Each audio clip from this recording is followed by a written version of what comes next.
오늘도 궁금한 게 많은 궁금무새입니다. 우리가 사는 현대 사회는 과거와 비교할 수 없을 만큼 편리해졌습니다. 특히 물건을 사는 일, 무언가 소비하는 일은 이제 그 어느 때보다 쉽고 빠른 시대가 되었죠. 상점 진열대에는 물건이 넘쳐나고 심지어 집 밖으로 나가지 않아도 클릭 한 번이면 필요한 물건이 바로 다음날 문 앞까지 배달됩니다. 그야말로 돈만 있다면 뭐든 살 수 있는 시대, 우리는 지금 그런 세상 속에 살고 있습니다. 하지만 지갑 속에 돈이 있어도 정작 살 수 있는 물건이 없던 나라가 있었습니다. 심지어 배급표 한 장이 생명줄이던 나라가 있었다면 믿어지시나요? 그곳은 바로 구소련, 오늘날의 러시아입니다. 지금의 러시아는 광활한 영토와 풍부한 자원을 앞세워 돈만 있다면 무엇이든 살 수 있는 나라가 되었습니다. 하지만 그런 러시아도 불과 30여 년 전만 해도 만성적인 물자 부족에 시달리던 고난의 시절이 있었는데요. 오늘은 러시아가 소련이라 불리던 그 시절, 소련의 시민들은 어떻게 쇼핑했을까라는 주제로 지금은 상상하기 힘든 사회주의 쇼핑의 역사를 함께 살펴보겠습니다.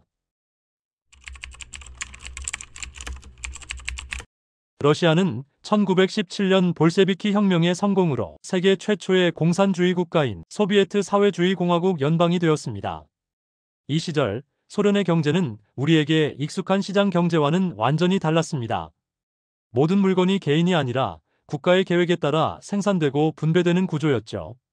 쉽게 말해, 올해는 빵을 몇 개 만들고 신발은 몇 켤레 생산할지까지 정부가 직접 결정했습니다. 이처럼 모든 생산과 분배가 정부의 계산 속에서 움직이는 사회, 그것이 바로 소련의 계획 경제였습니다. 겉으로 보기엔 체계적이고 완벽해 보였지만 현실은 완전히 달랐습니다. 공장에서는 정해진 목표량을 채우는 데만 급급하다 보니 품질은 떨어지고 물자는 늘 부족했죠. 그 결과 만성적인 물자 부족이 소련 시민들의 일상이 되었습니다. 그리고 그때 등장한 것이 바로 배급표였습니다. 배급표는 물건을 살 수 있는 일종의 허가증 같은 존재였습니다. 돈이 아무리 많아도 이 표가 없으면 빵 한 조각, 설탕 한 스푼도 살 수 없었죠. 빵, 설탕, 고기, 기름, 비누 같은 물건들은 기본 배급품으로 정해졌고 시민들은 배급표를 가지고 정해진 양만 구매할 수 있었습니다. 이 제도를 생활필수품 배급제라고 불렀습니다.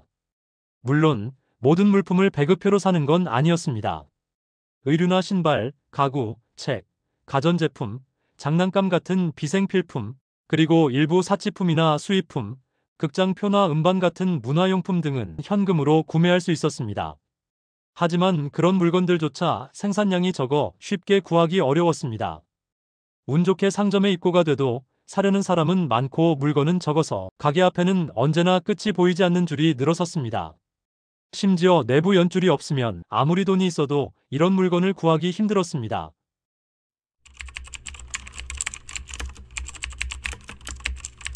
이렇듯 배급표는 단순한 종이가 아니었습니다. 그것은 국가가 국민의 삶을 통제하던 상징이자 소련의 흥망성쇠를 함께한 시대의 초상 그 자체였죠.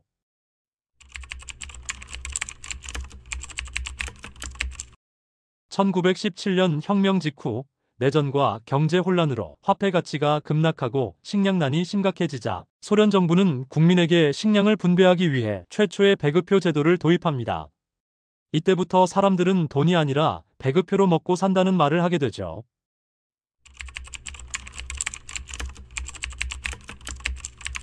내전이 끝나고 경제가 너무 나빠지자 레닌은 한시적인 자본주의 허용 정책인 신경제 정책을 시행합니다. 시장 거래를 일부 허용하면서 배급표도 일시적으로 사라졌습니다. 하지만 스탈린이 등장하면서 모든 것이 다시 국가 통제 아래로 돌아갑니다.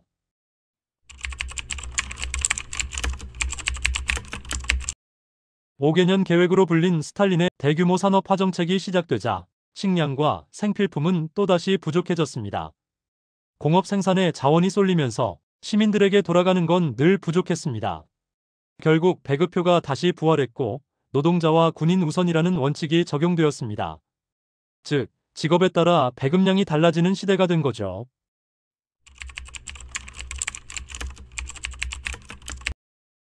전쟁이 터지자 배급표는 완전히 일상화되었습니다. 그야말로 그 작은 종이 한 장이 한 사람의 생존을 결정짓는 시대가 되었습니다. 게다가 식량난이 심화되면서 배급은 더욱 엄격히 지급되었는데요. 빵을 예로 들었을 때 군인들은 보통 800에서 900g을, 공장에서 일하는 노동자는 600g을, 사무직은 400g, 노인이나 어린이 주부처럼 비생산 계층은 300g, 최악의 시기엔 고작 125g만 배급받았습니다.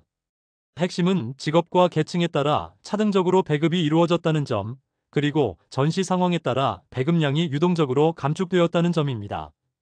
실제로 1943년 11월에는 식량난이 심화되면서 빵 배급이 공식적으로 한 차례 감축되기도 했습니다.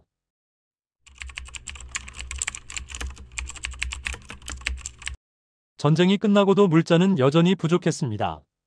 그러나 소련 정부는 경제가 회복됐다며 1947년 공식적으로 배급제를 폐지합니다. 하지만 여전히 물자는 부족했습니다.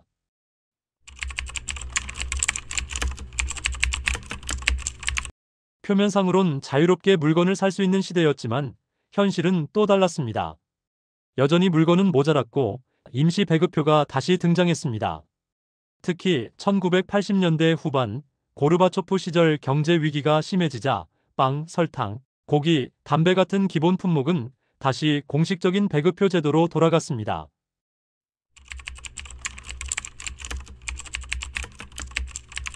고르바초프의 개혁이 실패로 돌아가면서 소련의 생산 체계는 완전히 붕괴되었습니다. 배급표가 있어도 정작 살 물건이 없어 아무 소용이 없는 시기였죠. 그리고 결국 1991년 소련의 붕괴와 함께 배급표가 지배하던 시대도 막을 내렸습니다.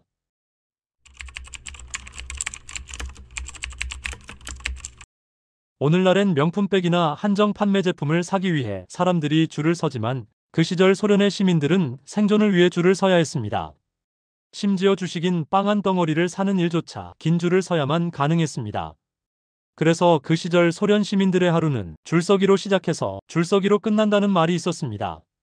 빵이든 설탕이든 비누든 어떤 제품인지 중요하지 않았습니다. 일단 줄이 보이면 무조건 서야 했습니다. 줄이 있다는 건 물건이 있다는 신호였으니까요. 물건이 들어온다는 소식이 들리면 사람들은 순식간에 가게 앞에 몰려들었습니다. 새벽부터 줄을 서는 건 일상이었고 심지어 직장에 출근을 해도 물건을 사러 잠시 줄을 서는 일이 암묵적으로 허용되기도 했죠. 어떤 사람들은 친구나 이웃과 작전을 짜서 교대로 줄을 서기도 했습니다. 그만큼 물건 하나를 구하는 게 전쟁이었고 줄서기는 그 시대의 또 다른 노동이었습니다. 게다가 지금처럼 한 곳에서 모든 물품을 살 수 있는 시스템이 아니었습니다. 빵을 사기 위해서는 빵을 파는 상점에, 고기를 사려면 고기 파는 상점에 줄을 서야 했습니다.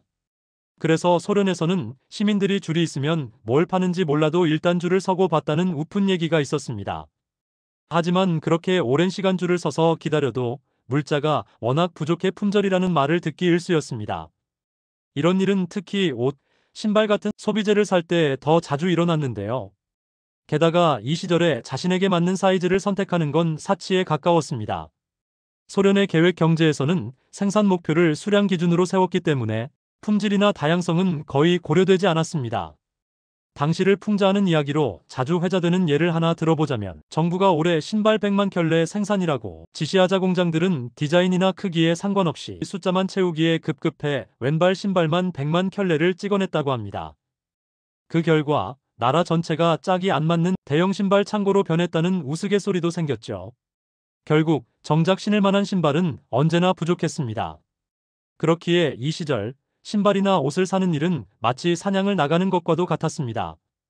물건이 입고된다는 정보가 돌면 사람들이 몰렸고 한 번에 너무 많은 사람이 몰리면 통제가 안 되기 때문에 상점 직원이 문 앞에서 인원을 통제했습니다.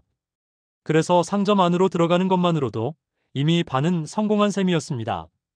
하지만 간신히 상점 안으로 들어가도 눈 깜짝할 사이에 물건이 품절되기 일쑤였고 잠시만 머뭇거려도 빈손으로 나오는 불상사가 벌어지기에 원하는 물건을 손에 넣으려면 마치 사냥감을 쫓는 맹수처럼 이리저리 뛰어다녀야 했습니다.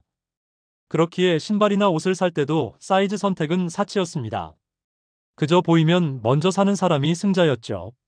그래서 소련 시민들은 자신의 사이즈가 아니어도 필요한 물건이면 일단 집어들고 나와 나중에 지인이나 이웃끼리 맞는 사이즈를 찾아 물물교환을 하는 풍경이 일상이 되었습니다. 하지만 무엇보다 성공적인 쇼핑을 위해서는 돈도 배급표도 아닌 인맥이 필요했습니다. 이처럼 만년물자 부족에 시달리는 소련에서 상점 직원들의 위상은 지금과 사뭇 달랐습니다.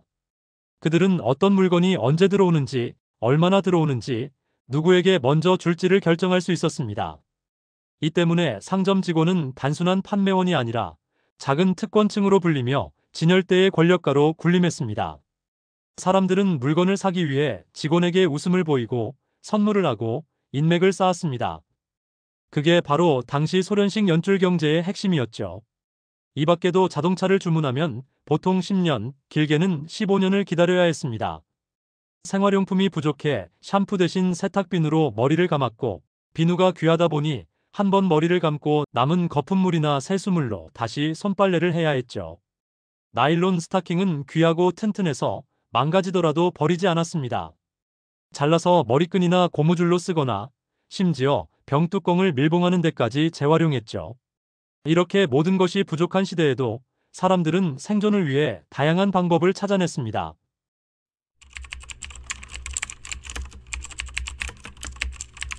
배급표는 처음엔 모두가 공평하게 나누자는 이상에서 시작됐습니다. 누구나 빵 한 조각은 먹을 수 있게 하자는 그럴듯한 명분이었죠. 하지만 현실은 달랐습니다. 시간이 흐르면서 배급표는 새로운 불평등의 상징이 되었습니다. 소련은 분명 계급 없는 사회를 꿈꿨습니다. 그런데 배급표는 오히려 직업계층 충성도에 따라 차별적으로 배포되었습니다. 군인이나 전쟁 영웅, 공장 노동자는 우선권을 가졌고, 과학자, 의사, 공산당 간부에게는 특별 배급표가 주어졌습니다. 반면 사무직, 가정주부, 농민은 늘 배급의 끝자락에 있었습니다. 심지어 도시와 지방의 배급량도 달랐습니다. 모스크바 시민이 하루 600g의 빵을 받을 때 지방의 소도시 주민들은 400g밖에 받지 못했죠. 그래서 사람들은 이렇게 냉소적으로 말했습니다. 모두가 평등하다고 말하지만 빵 한 조각에도 서열이 있다. 결국 배급표는 평등의 증표가 아니라 충성심과 지위에 따라 나뉘는 새로운 계급표가 되어버렸습니다. 이것이 평등을 내세워 사유재산을 폐지하고 생산수단을 국가가 통제하며 계급 없는 사회를 만들겠다고 한 세계 최초 공산주의 국가의 현실이었습니다. 하지만 한편으로 보면 어렵고 힘든 현실 속에서도 서로를 도우며 부족함을 나누고 웃으며 버텼던 소련 시민들의 강인한 생존력을 보여주는 상징이기도 합니다. 이번 영상은 여기까지입니다. 시청해주셔서 감사합니다.